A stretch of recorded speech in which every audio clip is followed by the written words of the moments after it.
علی بن ابی طالب امیر المومنین ہے، یہودی نے آ کے مقدمہ کیا ہے اور یہودی نے کہا میں قرآن سے فیصلہ چاہتا ہوں کیونکہ آپ مسلمان ہیں. تو علی بن ابی طالب نے کیا کہا؟ مستند حدیث ہے کہ میں تجھے توریت سے فیصلہ کرتا ہوں، تجھ سے زیادہ توریت آتی ہے مجھے، تو کون سا قرآن کر تو مانتا ہی نہیں قرآن کو. بعد میں کہا کہ ناانصافی ہوئی ہے، تجھ سے میں توریت کا فیصلہ کرتا ہوں. سعد بن معاذ نے بنو قریظہ کو کیا کہا تھا؟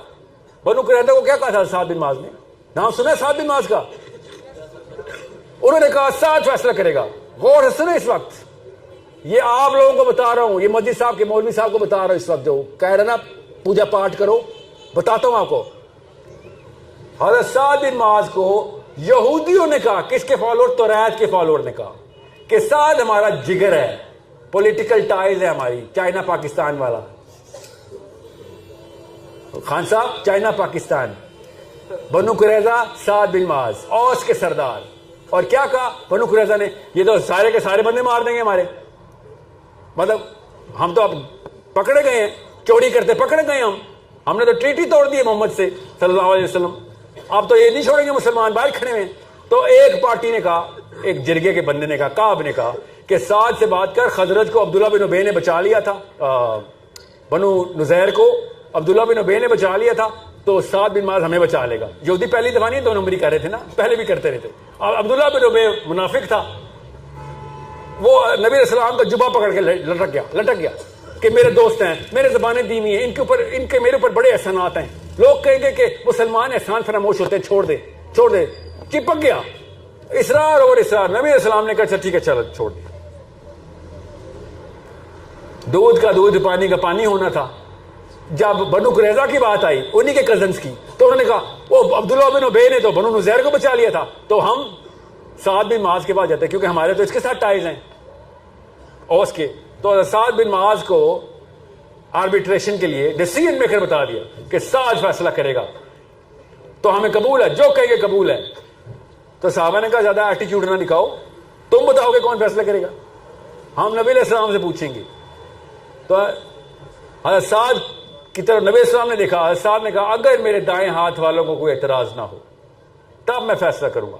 نبی علیہ السلام نے پھر اپنا سر مبارک ہلایا کہ کریں آپ فیصلہ، میں تمہیں اجازت دیتا ہوں. حالانکہ عبداللہ بن ابی کا واقعہ ہو چکا ہے، مگر نبی علیہ السلام کو پتا ہے یہ عبداللہ بن ابی نہیں کھڑا، یہ سعد بن معاذ کھڑا ہے. ٹھیک ہے. اور بنو قریظہ کیا ہے؟ یہ وہ واقعہ جو آپ کو سارے کے سارے غیر مسلم یا لبرلز اٹھا کے، یہ پاکستان نہیں امریکہ، سارے امریکہ کے امریکن کلیرکس کیا نام لوں، سب کے جس کا بھی نام اٹھائیں گے وہ اس جرم کا ارتکاب کر رہا ہے کہ بنو قریظہ والا واقعہ نہ سنایا کرو. یہ پتہ نہیں اصل میں ہوا تھا کہ نہیں. یہ اسلام سے شرمندہ ہے لوگ. حضرت سعد بن معاذ نے پھر کیا کیا آپ کو بتا رہا ہوں بوائز. ہاؤ اولڈ واز سعد بن معاذ؟ 37. کون ہے 37 سال کے ادھر؟ 37 سال کا ایک مسلمان 9 سال پہلے مسلمان ہوا تھا، 9 سال ہوئے تھے ابھی مسلمان ہوئے، ٹوٹل 9 ایئرز آف اسلام. اور فراست چیک کریں، غور سے سمجھیں اس بات کو. کیوں توریت پڑھنی چاہیے نہیں چڑھنی چاہیے؟ حضرت سعد بن معاذ نے کیا کہا؟ لقد آن لسعد، اسپیچ دے رہے، ان لا تأخذہ فی اللہ لومۃ لائم. کیا مطلب ہے اس بات کا؟ لقد آن لسعد ان لا تأخذہ فی اللہ لومۃ لائم. نبی السلام نے کہا سعد تو نیچے بول رہا ہے، اللہ عز و جل اوپر سے ارشاد فرما رہے وَلَا يَخَافُونَ لَوْمَةَ لَائِمٍ. یہ وہ لوگ ہیں جو نہیں ڈرتے کہ اسلام پہ کیا کرٹیسزم آئے گا. یہ وہ کام کرتے ہیں جو اللہ تعالیٰ کے اصولوں کے مطابق ہوتا ہے. کیا کہا تھا سعد بن معاذ نے؟ میری طرف دیکھنا پڑتا، سوال مجھ سے کیا ہوا ہے کہ میں فیصلہ کروں گا تمہاری کتاب سے. کوئی مولوی صاحب کہے نا تو توریت نہ پڑھنا، کہنا یہ سعد بن معاذ کو زیادہ پتا ہے، تجھے زیادہ پتا ہے. سعد بن معاذ نے کہا میں توریت سے فیصلہ کروں گا جس کو تم مانتے ہو، اور وہی سزا نافذ کروں گا تم پہ جو تمہاری کتاب میں لکھی ہوئی ہے. مار دو ان سب کے سارے آدمی جو بالغ ہو چکا ہے، سب کو قتل کر دو، پورے قبیلے کے سارے.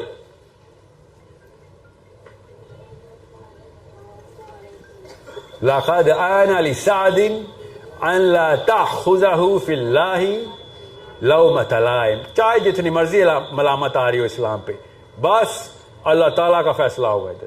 اور یا اللہ مجھے اس ملامت کے ڈر سے محفوظ رکھیں جو اسلام پہ اب یہ کریں گے، کیونکہ میں فیصلہ ایسے کرنے لگا ہوں ان کے بلیف سسٹم کے اندر ناانصافی ہے، وہ ان کے بلیف سسٹم کے اندر ظلم ہے، وہ ان کے بلیف سسٹم کے اندر بہت سخت دلی ہے. وہ ملامت آئی، ہاں آئی. اسلامو فوبز آج تک یہی والا فیصلہ کوٹ کرتے ہیں. تمہارے نبی نے 1900 بندے مار دیے، کولڈ بلڈڈ. 1900 آدمی ایک ہی حکم پہ تمہارے نبی نے مار دیے. جی ہاں مار دیے. بتاؤ کیوں مار دیے؟ جو کوئی سوچ رہا ہو نا. تم بھی یہی لا رکھتے ہو امریکنوں. میوٹنی کوئی کرتا کیا کرتے ہو؟ Capital punishment. یس. امریکہ کے خلاف، کانسٹیٹیوشن کے خلاف جاؤ تو کیپٹل پنشمنٹ. جب اسلام کے خلاف جاؤ تو مرتد کو مارتے کیوں ہو؟ تو پھر امریکہ کے خلاف جو ارتداد کرتا ہے اس کو کیوں مارتے ہو؟ یہ ہے وہ آرگیومنٹ جو مودودی صاحب نے دیا تھا، سید قطب نے دیا تھا کہ اسلام کے کانسٹیٹیوشن کو کانسٹیٹیوشن نہیں مانو گے، نظام نہیں مانو گے، تو پھر اپنے نظام کے مرتد کو قتل کیوں کرتے ہو؟ یہ مسلمانوں سے کہہ رہے تھے سید قطب کہ اسلام کے کانسٹیٹیوشن میں اگر ارتداد کی سزا ہے تو پھر نیشن سٹیٹ نہیں، مسلم سٹیٹ بنانی ضروری ہے. پاکستان کے قانون میں بھی یہی ہے، انڈیا کے قانون میں بھی یہی ہے. پاکستان کے قانون سے بات کر لیتے ہیں. جو پاکستان کے کانسٹیٹیوشن کے خلاف جائے گا، کنسپیریسی اگینسٹ دا کنٹری، وہ کیا ہے؟ ٹریزن ہے. ٹریزن کی سزا کیا ہے؟ پوچھ لیں، پڑھ لیں، گوگل کریں، ابھی میری بات نہ مانیں. پاکستان کی باری آئے تو ارتداد پہ بندہ مار دیا. اسلام کی باری آئے تو اوہ اللہ یہ کیا بات کر رہے ہو، تمہارا جو دین چھوڑتا ہے اس کو بندہ ہی مار دیتے ہو. اسلام سمجھ آئے گا تو ارتداد بھی سمجھ آ جائے گا. اسلام سمجھ آئے گا تو سزا کی سینس بھی سمجھ آئے گی. اللہ تعالیٰ نے کیا کہا تھا؟ مان لے، سمجھ آ جائے گی. تو مانے گا نہیں تو کبھی سمجھ نہیں آئے گی.